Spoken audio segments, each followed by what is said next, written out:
Bienvenidos. En esta oportunidad vamos a analizar la unidad 3, procesos cognitivos, emocionales y afectivos en lo que se sustenta el aprendizaje, y la unidad 4, desarrollo cognitivo y las tecnologías de la información y comunicación. Comencemos. Como primer objetivo está el adquirir conocimientos básicos sobre los procesos cognitivos desde la perspectiva de la neuropsicología como herramienta que facilita el aprendizaje. Identificar las bases neurofisiológicas que intervienen en los procesos cognitivos de aprendizaje. Y como último objetivo está determinar los aportes de la neuropsicología en los procesos cognitivos y de aprendizaje. La teoría del procesamiento de la información es un conjunto de modelos psicológicos que conciben al ser humano como un procesador activo de los estímulos.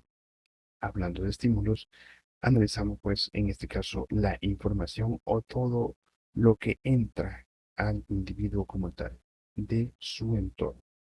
La educación y la neurociencia, esto viene desde hace mucho tiempo siendo analizado. Durante mucho tiempo se ha obviado en educación un principio fundamental. La mente está en el cerebro. Esto es, todo lo que afecta al cerebro se va a manifestar en procesos, estilos o alteraciones mentales.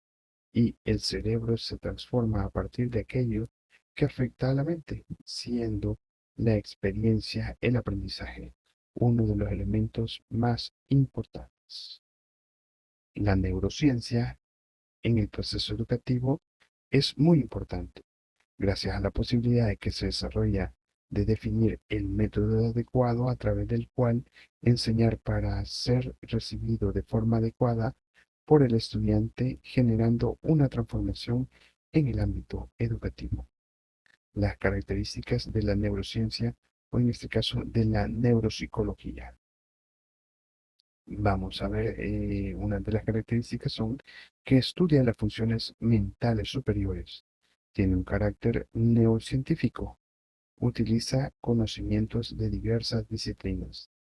Se interesa por la corteza cerebral asociativa y se centra específicamente en humanos.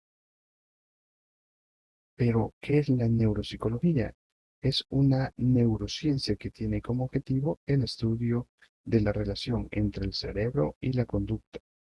Se centra en la comprensión de las funciones mentales superiores, entendidas como el resultado del procesamiento cerebral, asumiendo que dichas funciones están supervisadas en última instancia por las dos grandes áreas del córtex cerebral, la prefrontal y la parietotemporo-occipital.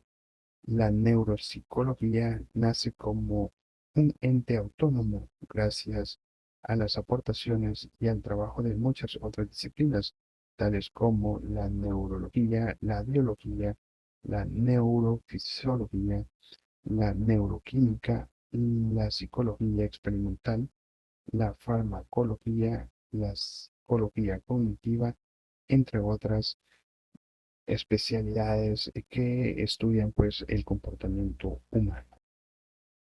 La neurociencia tiene su historia como tal. Podríamos comenzar desde los años 384 con Aristóteles, quien era un pensador que analizaba mucho el comportamiento humano, desarrolló la investigación experimental y la ciencia positiva. Eso es como para tomar un punto de inicio. Posteriormente vinieron otros pensadores y expertos en la materia que ayudaron pues a darle una base muy importante a la neuropsicología, como es el caso de William Osler. En 1849 introdujo por primera vez el término de neuropsicología. Frank Joseph Gall, automatista, fue el primero en afirmar que había una localización precisa en el cerebro de las facultades como la inteligencia, la memoria y la percepción. Él era pues una persona que analizaba mucho las funciones cerebrales. Posteriormente siempre en el siglo de 1800, Paul Broca presentó el cerebro del paciente, conocido como TAN. 20 años atrás había perdido la capacidad de hablar, demostró una lesión en la tercera circunvalación frontal, que lo que le daba a entender era que debido a esa lesión había tenido pues esa pérdida de la capacidad para comunicarse, para hablar. Entonces ya estaba determinando puntos específicos del cerebro que se encargaban de ciertas funciones. En 1874, Karl Warnick fundó la teoría de la localización. Formuló una teoría general sobre la afasia en la que relacionaba cada uno de los componentes del lenguaje como un área cerebral determinada.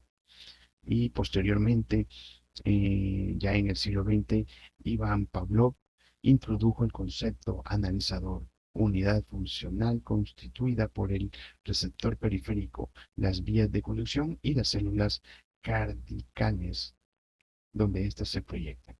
Este es como para dar un preámbulo de lo que es la neuropsicología y el proceso que ha tenido pues en la historia. Pero hay más, hay cosas mucho más nuevas que vamos a ver a continuación.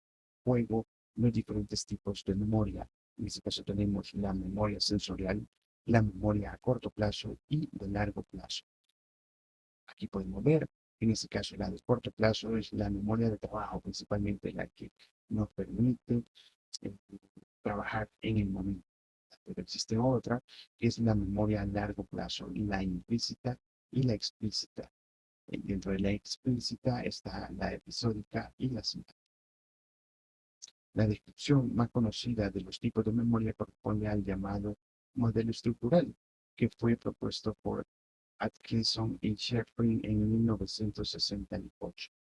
También hay diferentes tipos de funciones cerebrales. En este caso, se divide el cerebro en 4 lóbulos y cada uno de ellos pues se encargaría, después del análisis y el estudio que se realizó por estos científicos del pensamiento y del comportamiento humano, cuáles eran las funciones que generaban cada uno de estos lóbulos.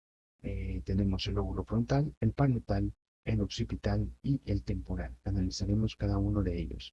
Dentro del lóbulo frontal está la función energizante situada en el córtex frontal medial superior, relacionada con el estado del sueño, la vigilia, el alerta y atención básica. Su disfunción implica la lentitud en el procesamiento de la conducta, la apatía, mutismo y conducción de fluidez verbal, como en el caso del lóbulo parietal. Está involucrado en el mapa de dónde actuar, integrando la información sensorial interoceptiva de nuestro cuerpo, los músculos, las articulaciones y todo lo interno, y lo exteroceptiva, que se refiere al exterior. Se le atribuyen básicamente funciones sensitivas asociadas, así como de reconocimiento del espacio.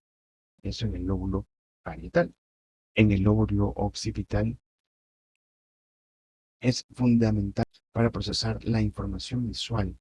El parietal, entre otras cosas, es clave en la integración de distintos tipos de información sensorial para guiar nuestros movimientos. Mientras el lóbulo temporal nos ayuda a dar significado a la información sensorial, auditiva, visual y permite muchos procesos relacionados con el lenguaje. Las teorías contemporáneas. Existen diferentes tipos de teorías de cómo funciona en el cerebro y la conducta humana y los diferentes tipos de inteligencia que analizaremos rápidamente según las teorías de teorías que existen con respecto a las inteligencias. Y la primera que veremos será la inteligencia emocional. A grandes rasgos es la inteligencia que se deja llevar por las emociones. La inteligencia que percibe, maneja, utiliza y comprende las emociones. Posteriormente vamos a analizar más a fondo cada una de estas. También están las inteligencias múltiples.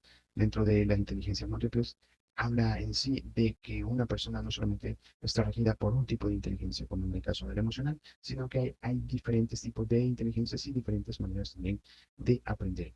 Está la educación también creativa, ¿verdad? Dando la oportunidad a que la creatividad nos haga fluir, el pensamiento genere actividades de ambos hemisferios cerebrales y potenciando también las inteligencias múltiples para poder tener un pensamiento más productivo. Otra de las teorías se basa en los procesos cognitivos y metacognitivos del aprendizaje. Es la autopercepción, la capacidad de desengancharse de la apariencia conceptual y afectiva para automonitorearse y verse a uno mismo como un espectador de una situación en lugar de un inmediato. También es la capacidad de reflexionar sobre nuestros pensamientos y estados afectivos, autorregulando la conducta y dirigiéndose de forma abstracta mediante procesos ejecutivos. Y finalmente, tenemos la modificabilidad cognitiva estructural, que es una teoría que se basa eh, por el aporte brindado por el psicólogo Raymond Weisstein desarrolla un sistema de evaluación denominado Programa de Evaluación Dinámica de la Propensión al Aprendizaje. En este, en este propone evaluar las capacidades y cambios cognitivos de una persona puede evidenciar durante el proceso de evaluación. Estas en sí, de manera general, son 5 de las teorías contemporáneas. Ahora veamos qué es la inteligencia emocional. La inteligencia emocional refiere a las capacidades y habilidades psicológicas que implican el sentimiento, el entendimiento, control y modificación de las emociones propias y ajenas. Una persona emocionalmente inteligente es aquella capaz de gestionar satisfactoriamente las emociones para lograr resultados positivos en sus relaciones con los demás. Pero ¿cómo surgió la inteligencia emocional? El concepto surge en 1983 con el psicólogo Howard Gardner, quien considera a los test de coeficiente intelectual como insuficientes para lograr una apreciación de la inteligencia. La interpersonal implica entender y comprender las emociones de los otros y tener la habilidad de reaccionar según el estado de ánimo del otro, mientras que la intrapersonal implica entender y comprender las propias emociones, de tenerlas en cuenta al momento de tomar decisiones y ser capaz de regular las emociones según la situación.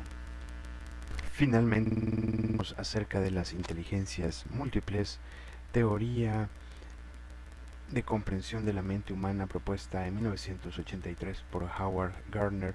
Según su aproximación a la inteligencia, esta no puede definirse como un conjunto fijo y determinado de capacidades específicas que algunas personas tienen y otras no. Por el contrario, entiende la inteligencia como una red de capacidades autónomas pero interrelacionadas que se dan en una medida o en otra en los individuos. Dentro de las inteligencias múltiples se encuentra la visual espacial, la lingüística verbal, la lógica matemática, la kinestésica corporal, la musical, la interpersonal, la intrapersonal y la naturalista.